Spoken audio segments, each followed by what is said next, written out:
എല്ലാവർക്കും നമസ്കാരം. രാമായണം 9-ാം ദിവസം. ലക്ഷ്മണോപദേശം. ഗൗതമി നദിയുടെ തീരത്ത് പഞ്ചവടിയിൽ ആശ്രമം തീർത്ത് ശേഷകാലം കഴിക്കാനായിരുന്നു രാമനും ലക്ഷ്മണനും സീതയും കൂടെ പുറപ്പെട്ടത് ദണ്ഡകാരണ്യത്തിൽ നിന്ന്. വഴിയിലതാ ഒരു ഭീകര സത്വം. ഒരു നിമിഷം രാമൻ പകച്ചു നിന്നു. മുനിമാരെ കൊന്നു തിന്നുന്ന രാക്ഷസനാണിവൻ, ക്ഷണത്തിൽ ഇവൻ്റെ കഥ കഴിക്കണം. രാമൻ ലക്ഷ്മണനോട് ഇങ്ങനെ പറയുന്നത് കേട്ട് അത് ഭയന്ന് വിറച്ചു. അത് ജടായു എന്ന വൃദ്ധനായ കഴുകനായിരുന്നു. ഒരു കുന്നോളം പോന്ന ഭീമാകാരൻ. അവൻ ദശരഥന് വേണ്ടപ്പെട്ടവനായിരുന്നു. എന്നെ കൊല്ലരുതേ, ഞാൻ നിൻ്റെ ഭക്തനാണ്. ജടായു കാൽക്കൽ വീണ് കരഞ്ഞു. എങ്കിൽ എൻ്റെ കിങ്കരനായി എൻ്റെ അരികെ തന്നെ വാഴുക. രാമൻ കനിവോടെ അനുമതി നൽകി. പഞ്ചവടിയിൽ ലക്ഷ്മണൻ മനോജ്ഞമായ ഒരു പർണശാല തീർത്തു. ധാരാളം വൃക്ഷലതാദികളാൽ സമൃദ്ധമായ സ്ഥലം, എല്ലാവിധ ഫലമൂലങ്ങളും സുലഭം. തൊട്ടരികിലായി ഗൗതമി നദി. എല്ലാ വിധത്തിലും സ്വസ്ഥവും സന്തോഷപൂർണവുമായിരുന്നു അവിടുത്തെ താമസം. ഒരു നാൾ രാമൻ തനിച്ചിരിക്കുമ്പോൾ ലക്ഷ്മണൻ അടുത്തു ചെന്നു. കാൽ തൊട്ട് തൊഴുത് അപേക്ഷിച്ചു, ഭഗവാനെ, അവിടുന്ന് എനിക്ക് മുക്തിമാർഗം ഉപദേശിച്ചു തരണം. രാമൻ അനുജന് വളരെ വിസ്തരിച്ച് മോക്ഷമാർഗം ഉപദേശിച്ചു. ജീവാത്മാവും പരമാത്മാവും ഒന്നാണ്, രണ്ടല്ല. രണ്ടാണ് എന്ന് തോന്നുന്നത് അജ്ഞത മൂലമാണ്. സത്കർമ്മങ്ങൾ ചെയ്യുക, സത്യത്തെ ആശ്രയിക്കുക, കാമം, ക്രോധം, വക്രത്വം, അഹങ്കാരം, ഹിംസ മുതലായവ നിശ്ശേഷം വെടിയുക. ചിത്തവും ദേഹവും ഒരുപോലെ ശുദ്ധമാക്കി വയ്ക്കുക.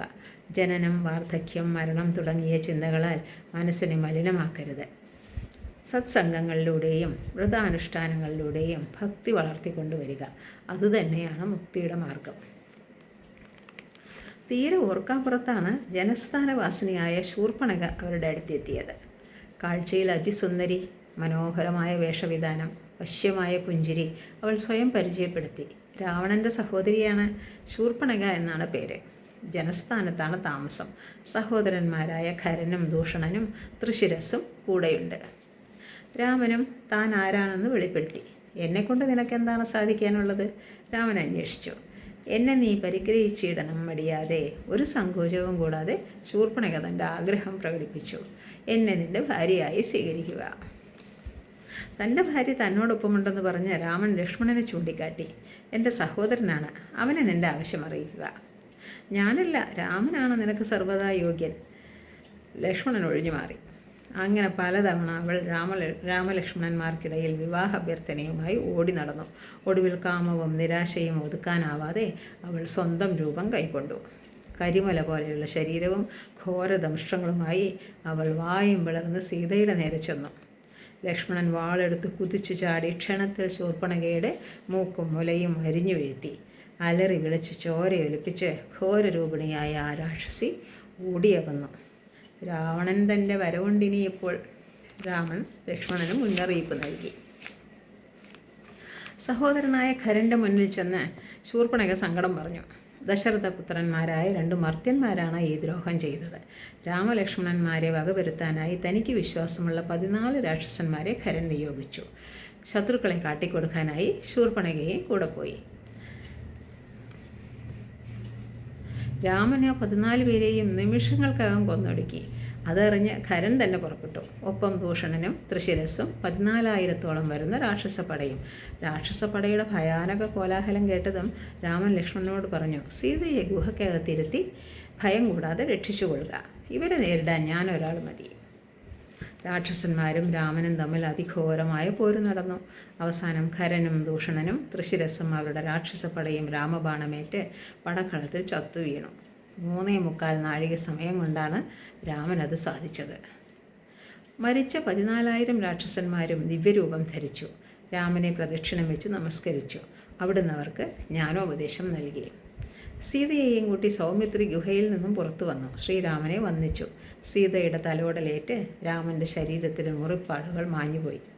രാമൻ നിയോഗിച്ചതനുസരിച്ച് ലക്ഷ്മണൻ മുനിമാരെ ചെന്ന് കണ്ട് നടന്നതെല്ലാം അറിയിച്ചു.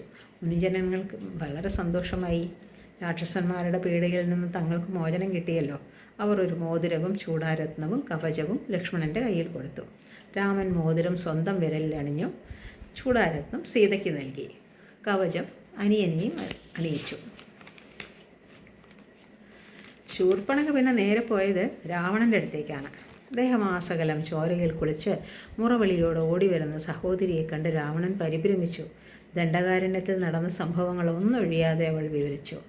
ലക്ഷ്മിയും പാർവതിയും സരസ്വതിയും തോറ്റുപോകുന്ന സൗന്ദര്യത്തിനുടമയാണ് രാമൻ്റെ പത്നിയായ സീത. അവളെ നിന്റെ പത്നിയാക്കണം എന്ന താല്പര്യത്തോടെയാണ് ഞാൻ അവിടെ ചെന്നത്.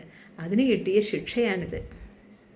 3.25 നാഴിക നേരം കൊണ്ട് ഖരദൂഷണ തൃശിരസ്സുകളെയും അവളുടെ 14,000 വരുന്ന രാക്ഷസപ്പടയെയും രാമൻ പാടെ കൊന്നൊടുക്കിയെന്നോ? രാവണൻ വിസ്മയാധീനനായി. ഒരു മനുഷ്യനെ കൊണ്ട് സാധിക്കുന്ന കാര്യമാണോ ഇത്? ആ രാത്രി രാവണൻ ഉറങ്ങാനായില്ല. ഒരു പക്ഷേ ഇത് ശ്രീനാരായണൻ തന്നെയാകാം. എന്നെ കൊല്ലാനായി ഭൂമിയിൽ മനുഷ്യനായി അവതാരമെടുത്തതാകാം. എന്തായാലും രാമനെ നേരിടുക തന്നെ. അവിടുത്തെ കൈകൊണ്ട് മരണം സംഭവിച്ചാൽ സ്വർഗരാജ്യം പോകാം, അല്ലെങ്കിലോ രാക്ഷസരാജ്യം വാഴാം. രാമനെ പ്രാപിക്കാൻ എൻ്റെ മുന്നിൽ വിദ്വേഷത്തിൻ്റെ വഴിയേയുള്ളൂ. ഭക്തി കൊണ്ട് അവിടുത്തെ പ്രസാദിപ്പിക്കാൻ തനിക്കാവില്ല. രാവണൻ്റെ പിന്നീടുള്ള നടപടികൾ എന്താണെന്ന് തുടർന്ന് കേൾക്കാം.